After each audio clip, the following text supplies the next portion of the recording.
भव्यदिव्य यात्रा महोत्सव चिखली मेखर रोड कोलारा फाटा विजयी संत रामभाऊ महाराज यात्रा 23/1/2026 शुक्रवार या दिवशी भव्यदिव्य येथे महाप्रसादाचं नियोजन ठेवण्यात आलेलं आहे आणि 16/1/2026 रोज शुक्रवार या दिवशी भव्यदिव्य सप्ताहाला सुरुवात आणि प्रारंभ येथे होणार आहे आणि सांगता वसंत पंचमी 23/1/2026 बाबाचा येथे 23/1/2026 महाप्रसाद ठेवण्यात आलेला आहे.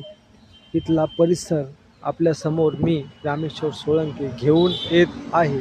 चिखली मेकर रोड कोलारा फाटा तालुका चिखली जिल्हा बुलढाणा भव्यदिव्य यात्रा महोत्सव या ठिकाणी ठेवण्यात आलेला आहे. 23/1/2026 या दिवशी महाप्रसादाचं नियोजन